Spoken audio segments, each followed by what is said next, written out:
আসসালামু আলাইকুম। কেমন আছেন আপনারা সবাই? আমি তো আলহামদুলিল্লাহ ভালোই আছি।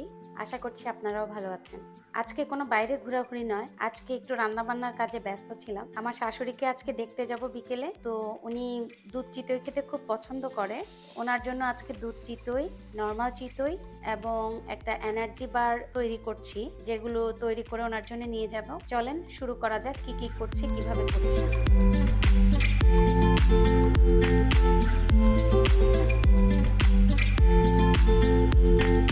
দুধ চিতইয়ের জন্য এখানে দুধটাকে জাল করে নিয়েছি, জাল করে একটু ঘন করে নিয়েছি। এখন এতে আমি আবার আগে থেকে দুধটা উঠিয়ে রেখেছিলাম, সেখানে কিছুটা গুঁড়া দুধ দিয়ে তারপর গুলিয়ে রেখেছি।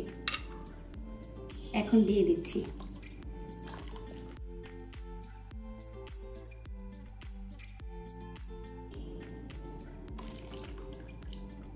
এখন আরো একবার বলক এসে নেই, তারপর আমি এখানে গুড় দিয়ে দিব।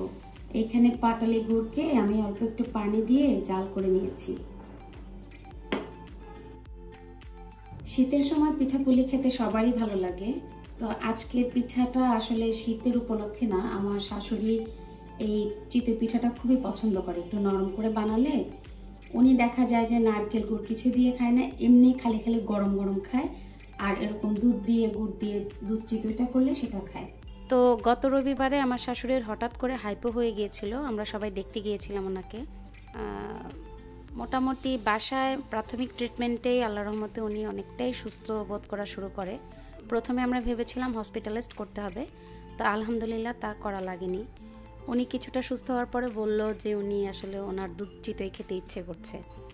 আগে তো নারকেল দিয়ে খেত, এখন তো ওনার কাশির জন্য নারকেল দেয়া যায় না, শুধু দুধ গুড় এগুলো দিয়ে দুধ চিতইটা করি। আচ্ছা, এই ফাঁকে আমি গুড়টা দিয়ে দিচ্ছি, আগুনটা একটু কমিয়ে দিচ্ছি। অনেক সময় গুড় দিলে দুধ ফেটে যায়। বিসমিল্লাহ করে দিচ্ছি, দেখা যাক। বিসমিল্লাহ। তো আমি আবার রবিবারে সেদিন তাড়াতাড়ি করে চিকেন স্যুপ আর টাকি মাছের পাতুরি করে নিয়েছিলাম। কুমড়া পাতায় যে টাকি মাছের পাতুরি করা হয় ওইভাবে করে নিয়ে গিয়েছিলাম। তো মাশাআল্লাহ স্যুপটা উনি মজা করেই খেয়েছে। তো আজকে যেহেতু যাচ্ছি তাই একটু দুধ চিতই রান্না করে ওনার জন্য নিয়ে যাচ্ছি। আচ্ছা, এদিকে দুধে পুরোপুরি বলক চলে এসেছে। এখন আমি চুলার আগুন একেবারে লো করে দিব, মানে ওয়ার্ম অবস্থায় থাকবে দুধটা, যাতে আমি চিতই পিঠাগুলো বানিয়ে এখানে দিয়ে দিতে পারি। এখন ওয়ার্ম অবস্থায় রেখে ঢেকে রাখছি। অন্য চুলায় মাটির খোলাটাকে আগে থেকে গরম হতে দিয়েছি, আর ব্যাটারও আমি আগেই তৈরি করে রেখেছিলাম। এখন চিতই পিঠাগুলো বানিয়ে নিচ্ছি। তবে এর আগে আমি আরও একবার বানিয়ে নিয়েছি, দেখাচ্ছি পিঠাগুলো কেমন হয়েছে। আগে এখানে পিঠার ব্যাটারটা দিয়ে নেই, ঢেকে দিচ্ছি। আর এই যে প্রথমে যেগুলো বানিয়েছি, এই তিনটা বানিয়েছি, মাশাআল্লাহ সুন্দরই হয়েছে এবং নরমও হয়েছে।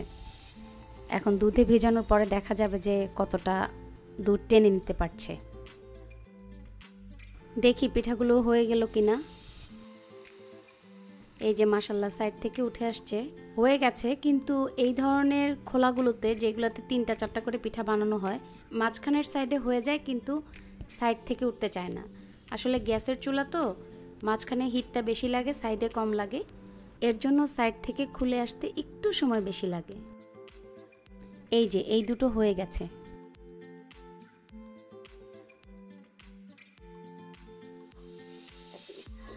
তাপ দিয়ে সাইডে নিয়ে তাপ দিয়ে দেখেন আমি কত কিছু দিয়েছি।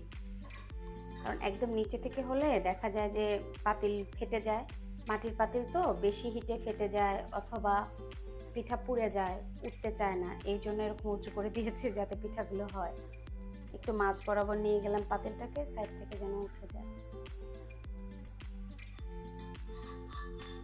এই যে একটু হিট লেগেছে, উঠে গিয়েছে।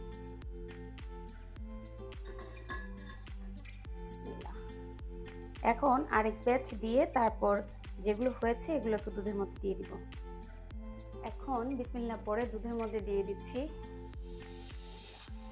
দোয়া করবেন যাতে সুন্দরভাবে এগুলো ফুলে উঠে এবং দুধটুকু পুরোপুরি পিঠার মধ্যে ঢুকে যায়। বিসমিল্লাহ পরে দিলাম, দেখা যাক।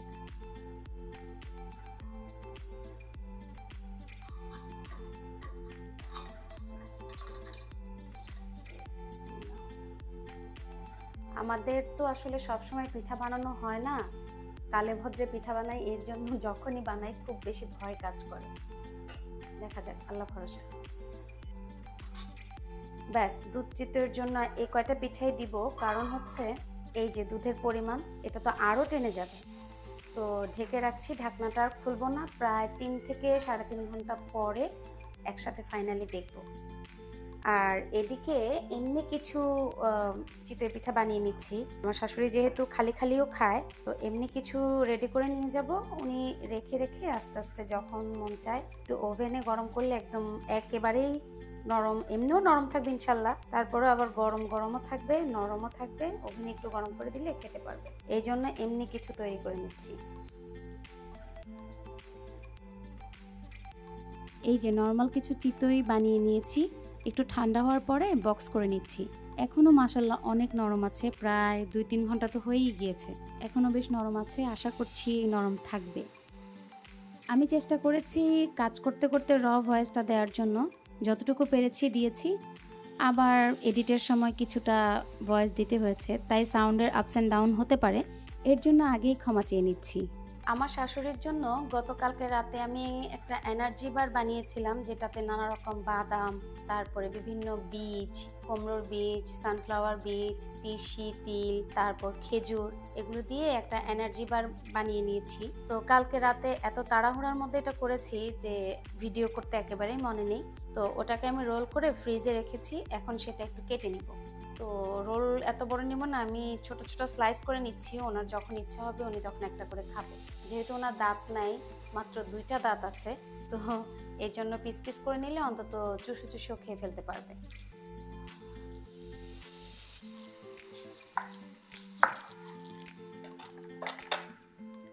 এটাতে আসলে কোনো আর্টিফিশিয়াল সুগার নেই, আমি জানি না ভালো মতো বোঝা যাচ্ছে কিনা। এই যে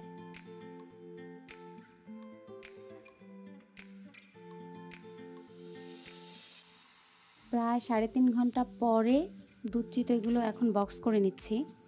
তবে দুধ চিতই সাধারণত 8 থেকে 10 ঘন্টা ভিজিয়ে রাখতে পারলে খুব সুন্দর হয়। এটাও আলহামদুলিল্লাহ নরম হয়েছে, তবে আমরা মজে যাওয়া একটা কথা বলি না, তো 8-10 ঘন্টা রাখলে মানে নরমের সাথে মজে যাওয়া ব্যাপারটা হয়। এখন যেটা এটা নরম হয়েছে, তো আমি নিয়ে যাচ্ছি। আমার হাতে যেহেতু সময় কম, আমার শাশুড়ি হয়তো 1-2 পিস খাবেন, আর বাকিটা তো থাকবে, ততক্ষণে এটা আস্তে আস্তে মজে যাবে। যাই হোক, এখন এগুলো বক্স করে আমরা ইনশাল্লাহ একটু পরেই বের হয়ে যাচ্ছি। তো আজকে আর বোধহয় অন্য কিছু দেখানো যাবে না, বা শাশুড়িকেও হয়তো দেখানো যাবে না, কারণ ওখানে যাব, ওনার শরীরটা তত ভালো নেই, কিছুক্ষণ ওনার সাথে সময় কাটিয়ে আসব। তো আপনারা সবাই ভালো থাকবেন, আমার শাশুড়ির জন্য দোয়া করবেন, এবং আপনাদের দোয়ায় আমাকেও রাখবেন। আল্লাহ হাফেজ।